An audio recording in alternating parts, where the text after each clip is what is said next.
Hey guys, so in the previous video, we built out the P&L. This video, we're going to build out the balance sheet assumptions. So let's begin.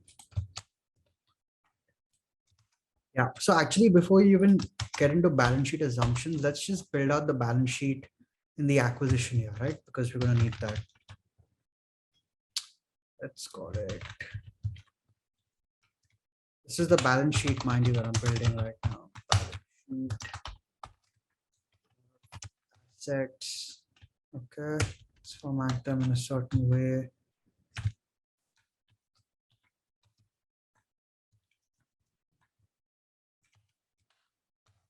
You have assets and you have liabilities.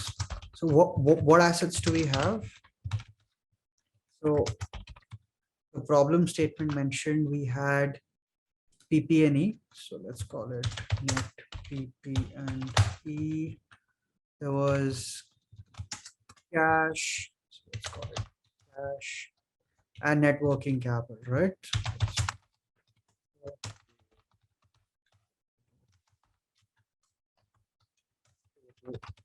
Assets.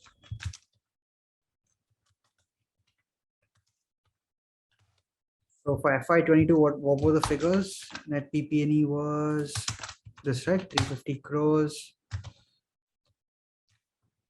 Cash was, if I remember, told us to assume zero cash, right? And net working capital was also zero, right? Yeah. So let's just format this. Right?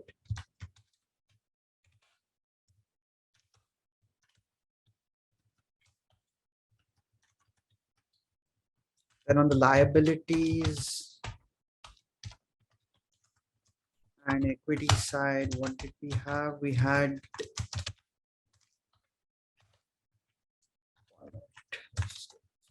formatting, right?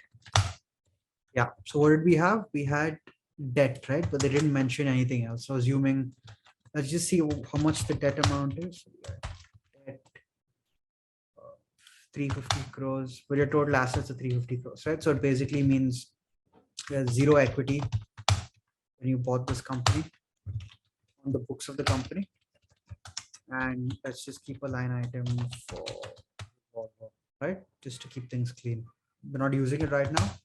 It could come in handy later. So let's just this. Let's copy this here. Okay. Yeah.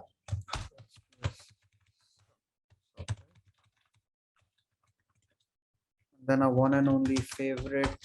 Let's add a check to make sure our balance sheet's always tying.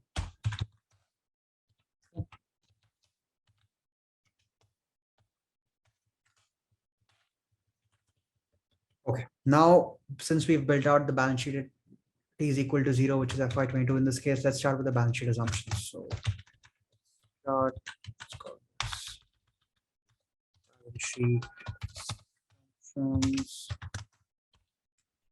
So first assumption, right? Let's take PP&E. So how will PP&E change? You'll have depreciation, right? Percentage of starting, which is what have they told us? It's going to be 10%, right? 10% through and through. That's fine.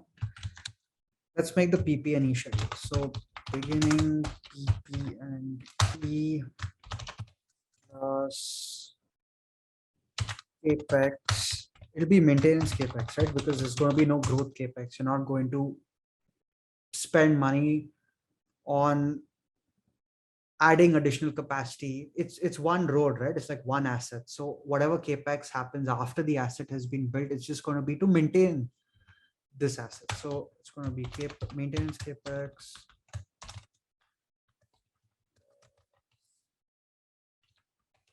Depreciation, amortization,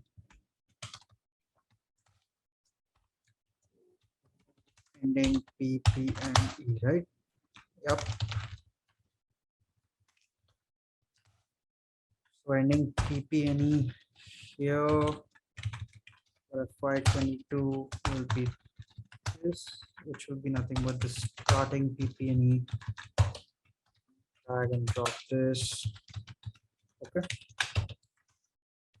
Let's compute maintenance capex in a bit. Let's do DNA first. So what will DNA be? 10% of starting balance, right? So it'll be nothing but this into this. That's it. Nothing else. Have this, and the ending balance will be nothing but beginning PP&E plus maintenance capex minus depreciation amortization, right? This. Okay. So have this schedule. Now let's go on to the maintenance capex piece. So how are we going to do it? What have they told us?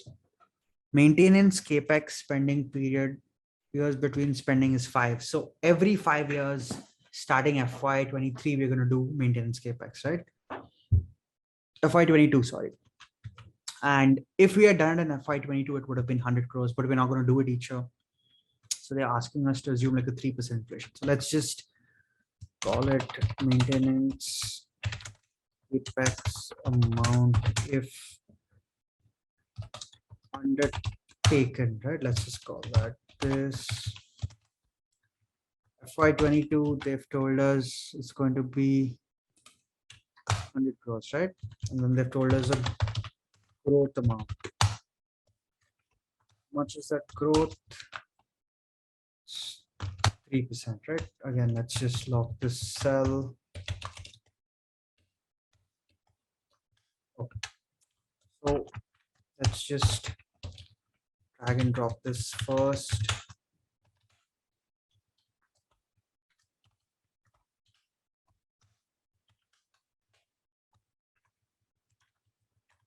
Right.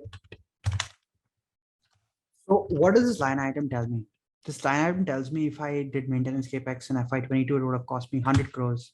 If I did it in 23, it would cost me 103 crores. If I did it, I'm not going to do it each year, but if I did it, it's going to cost me this much, right? It's going to, the cost is going to go up. So it's like saying, think of it this way. Suppose you replace your ACs every 10 years. When you replace them, right? The cost, suppose today the ACs cost 10,000 bucks in AC.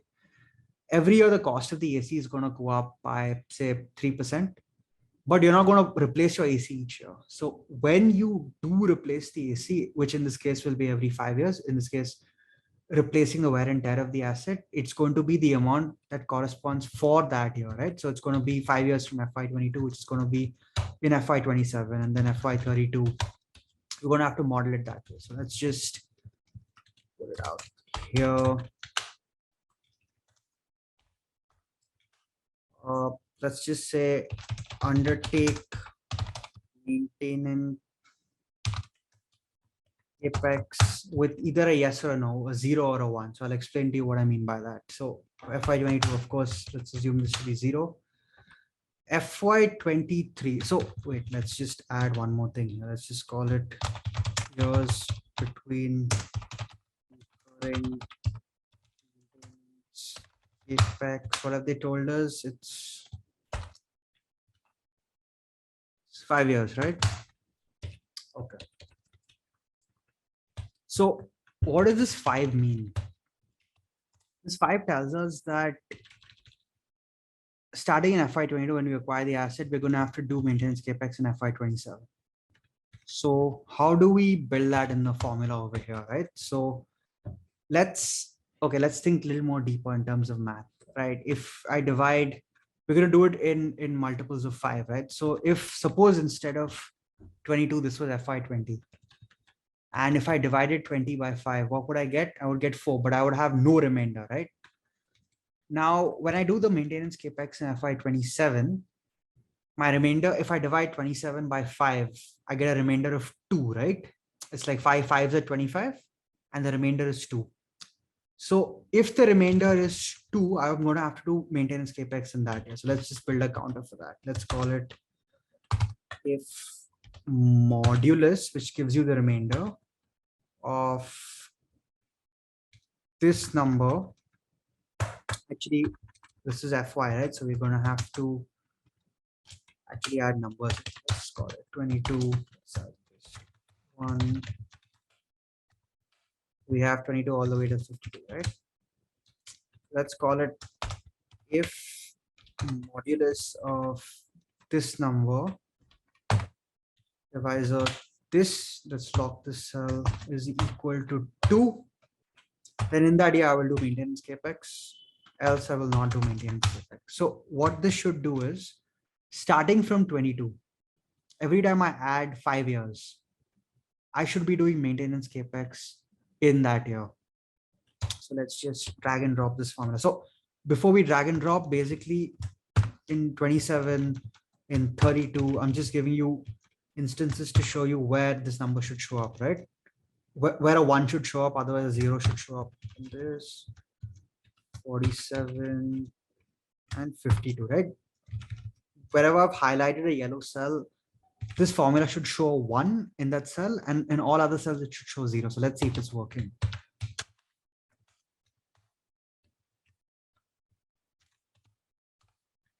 Right, so it seems to be working. Now you might ask me, hey man, like I'm getting confused, right? Don't get worried. All that I've done in this cell is divided the year. So for FY23, the year is 23, right? Take the number 23. I've divided it by 5. When I do that, I get a remainder of 3, right? When I divide 24 by 5, I get a remainder of 4. When I divide 25 by 5, I get a remainder of 0. So when I divide any number by 5, I get a remainder anywhere between 0 to 4.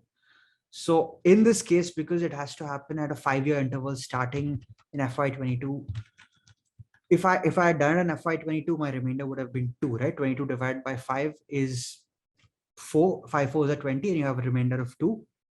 So I have to do maintenance capex in 5-year installments starting FY22. That's the reason why I have modeled it this way. So we have this here. Then let's just multiply this, right? So it'll be nothing but this into this, right? We have this here.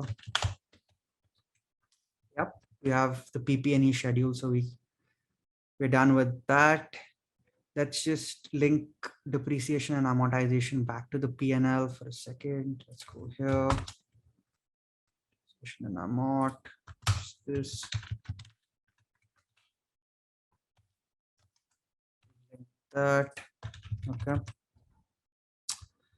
And let's just link the PP&E right from this, right? Ending PP&E. We're done with PP&E. Next, let's talk. So cash is going to come straight from the cash flow statement, right? So that's not going to happen right now. Next, let's go to net working capital. So net capital. So what have they told us about NWC days, right? They've told us to ubiquitously assume that it is 0 for all years going forward. Okay. So how do I compute NWC given days, right? It's nothing but, and this is on days of sales.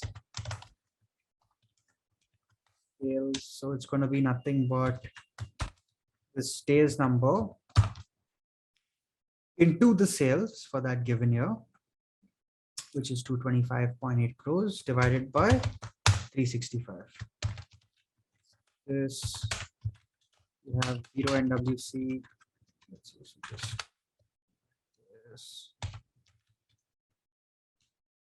So we're kind of building the balance sheet in this video itself, along with the balance sheet assumptions. So we're done with NWC cash. Now let's move to the debt side. So debt is going to come straight from debt schedule. Revolver is going to come from the debt schedule. Equity is going to come again from the debt schedule, as well as the cash flow statement. Let's just add this. Yep. So in this video, we covered both the balance sheet assumptions as well as the balance sheet that we can build given the data that we have to the best of our ability right now. we are going to cover the cash flow statement in the next video, and see you guys over there.